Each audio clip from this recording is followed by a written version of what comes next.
Reconnu pour ses expériences dans le domaine de l'éducation, Solida Suisse au Burkina Faso contribue à l'essor du système éducatif burkinabé.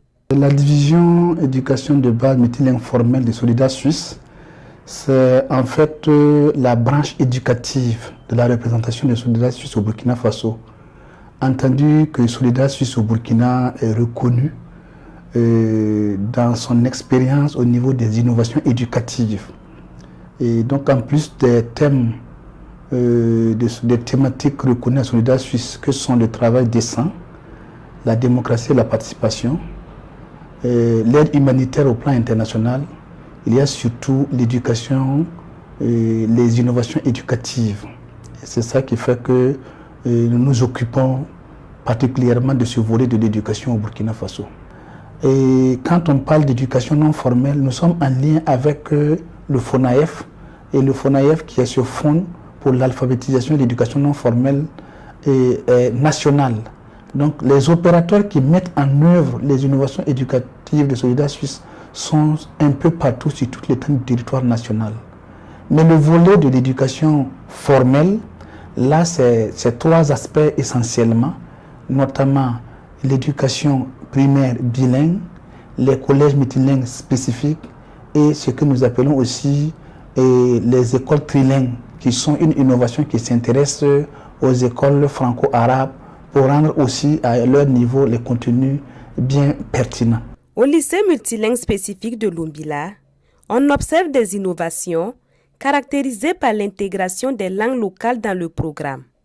Le collège multilingue spécifique de Lumbila, qui aujourd'hui est un lycée multilingue parce qu'il va présenter cette année sa première cohorte pour le bac, c'est un collège qui est en fait le parachèvement de l'éducation primaire bilingue.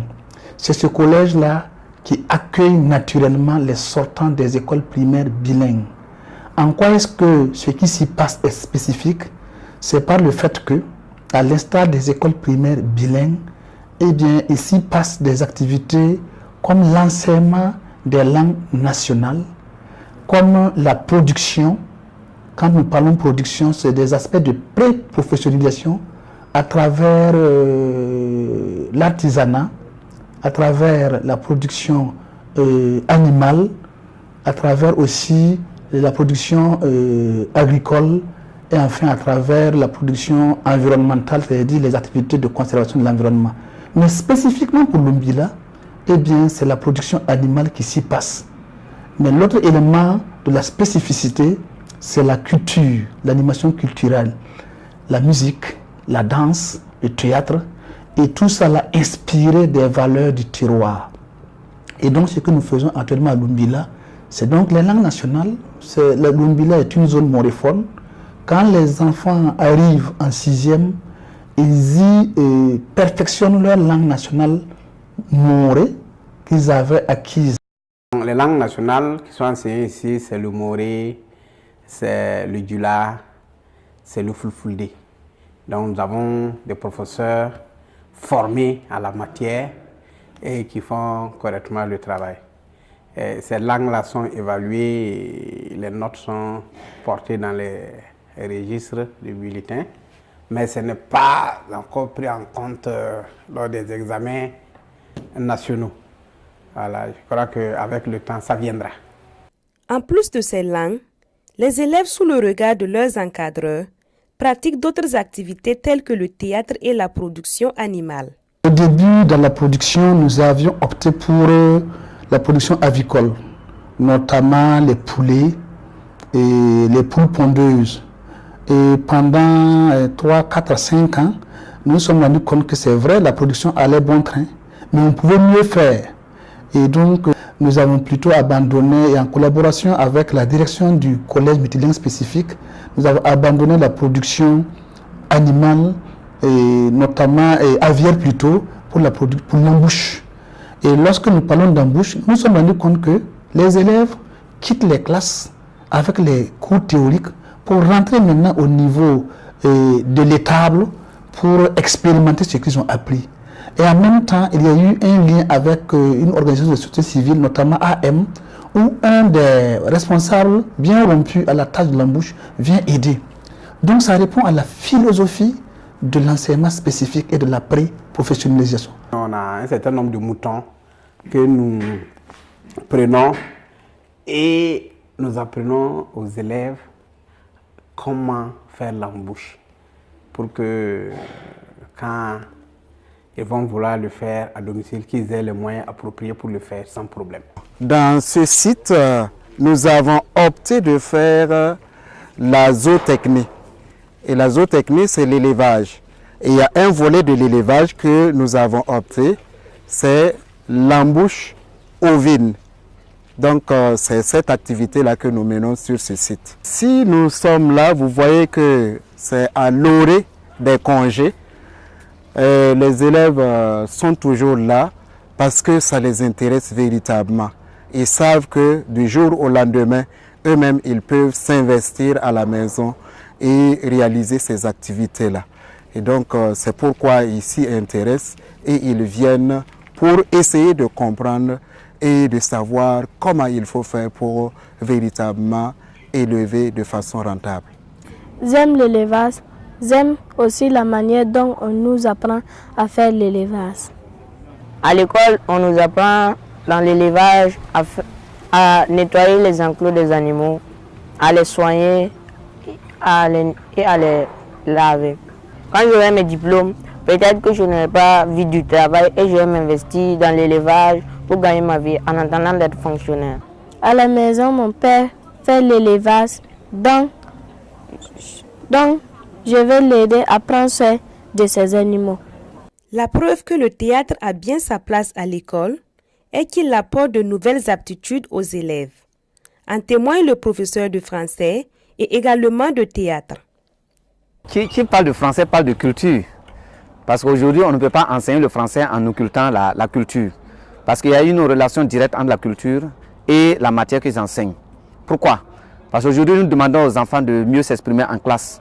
Mais vous allez interviewer certains élèves qui ont du mal à s'exprimer, soit ils ont peur, soit ils ont honte. Donc il faut leur permettre de pouvoir s'exprimer facilement. Et ce n'est qu'à travers la culture, la mise en scène, que ces enfants-là apprennent à mieux s'exprimer. Non seulement à partir d'un petit public et par la suite, devant un grand public, ils arrivent donc à s'exprimer. C'est ainsi qu'ils arrivent maintenant à mieux s'exprimer en classe. Ça, c'est la première des choses. La deuxième des choses, on demande aux élèves d'améliorer leur expression. Mais l'expression ne peut pas être améliorée à partir du néant. Il faut un support. Et l'un des supports, effectivement, c'est la culture. C'est vrai qu'il y a la lecture, certes, mais au niveau donc de la culture, l'élève arrive à s'exprimer oralement et on corrige l'élève sur place. Et une fois en classe, il s'est dit, bon, tiens, lorsque je tente de faire une mise en scène, je tente de jouer tel rôle, on m'a corrigé par rapport à telle autre erreur. Et l'enfant arrive donc à améliorer donc son niveau de culture. Et ça, c'est très important. Et l'expression en même temps en classe. Donc pour moi, enseigner le français, encadrer les enfants au niveau de la culture, et tout va de pair. Voilà. Donc c'est un peu la relation que je crée entre ces deux niveaux-là. Aujourd'hui, les élèves sont plus motivés que jamais. Et ça crée une certaine relation saine entre ceux qui les encadrent et eux-mêmes. Donc aujourd'hui, quand tu demandes à un élève, est-ce que tu peux m'accompagner dans tel domaine, tout de suite, il en veut. Et peut-être tout le monde en veut, mais on ne peut pas aussi prendre tout le monde. Parce que quand il s'agit dans des danses ou la mise en scène, il faut des acteurs. Donc l'engouement y est. Et je pense que si on continue de se lancer, on aura quand même des bonnes personnes pour la société. L'engouement est vraiment très élevé. Cet accueil joie que les élèves s'adonnent à leurs nouvelles activités. Ils apprécient. Bon, c'est une bonne initiative. Nous apprécions cela puisque, vous savez, avec la culture, ça permet de nous conscientiser. Ça permet aux élèves de se cultiver. Bon, par exemple, c'est qu'on a fait le théâtre comme ça. Vous savez, à la fin, il y a une leçon de morale que nous avons tirée, qui est le travail, véritable voie de succès. Toute personne qui veut réussir doit passer par le travail. Donc, bon, ça sensibilise en même temps, quoi. Je fais le théâtre, ça me permet de me cultiver, ça permet de sensibiliser les autres élèves aussi. Ça me permet de parler aisément. Par exemple, si nous faisons l'exposé comme ça. Ça m'apporte beaucoup de choses de plus que les autres camarades qui sont au classique, puisque d'abord, ça m'apprend à assumer des responsabilités. Et ensuite, il y a l'oral. Ce n'est pas bon. Si c'est à l'écrit, on a le temps de réfléchir. Bon, à l'oral, on est face à une foule. Face à une foule, il faut avoir le courage. Et on incarne un personnage. En ce moment, il faut jouer ce rôle. On peut imaginer, on peut se mettre à la place de ces personnages et demain aussi, s'il plaît à Dieu, on fait ces personnages. Les résultats qui proviennent de ces innovations sont probants et cela ne peut que réjouir les promoteurs. En termes de satisfaction, qu'est-ce que nous pouvons dire? Entre autres, il y a le fait que les élèves joignent la théorie à la pratique. Il y a le fait que les professeurs sont engagés à pouvoir concrétiser les apprentissages qu'ils donnent en classe. Il y a aussi le fait que déjà, il y a une naissance que je qualifierais d'option, une naissance de vocation pour l'embauche. Il y a aussi le fait que les parents d'élèves s'intéressent à cette activité parce que vraiment ça relève de leur quotidien. Lorsqu'il s'est agi d'expérimenter les nouveaux curricula, le collège multilingue spécifique de Lumbila, le lycée disons-le maintenant, a été retenu comme l'établissement pour expérimenter l'approche des curricula en termes d'innovation et d'introduction de la production de la culture au niveau de l'école.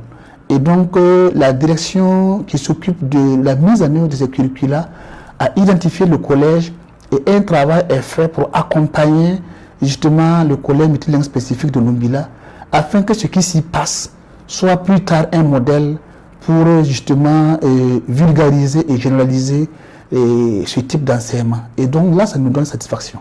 Le meilleur des programmes, quelle que soit son utilité sur le terrain, la meilleure perspective, c'est la prise en charge de ce programme-là par les services de l'État.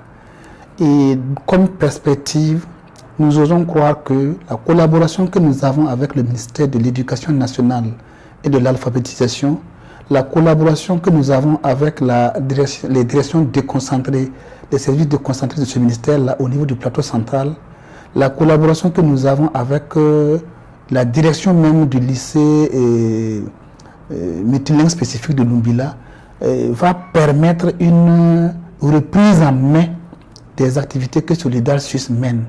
Nous avons indiqué la voie et si tant est que c'est satisfaisant, nous estimons qu'il revient à l'État de prendre cela en charge. Bien sûr, Solidaire Suisse restera à côté pour, dans le cadre de ses petits moyens, accompagner de façon spécifique et ciblée certaines activités. Mais la perspective la plus heureuse, eh bien, c'est la prise en compte par l'État de cette innovation dans ses activités régaliennes et quotidiennes. C'est grâce à Solidaire Suisse que tout ce que vous voyez là est en train d'être fait. Vraiment, c'est des partenaires dignes de ce nom qui nous apportent beaucoup d'aide. Voilà. Dans le cadre de la production de la culture, on dira que le bailleur c'est Solidaire Suisse, il n'y a pas quelqu'un d'autre. Voilà, c'est eux qui nous encouragent, c'est eux qui nous aident, c'est eux qui nous motivent à le faire. Voilà, donc vraiment, je vais profiter de l'occasion pour leur dire merci et souhaiter que ce partenariat-là puisse se poursuivre le plus longtemps possible pour le bien-être de nos enfants.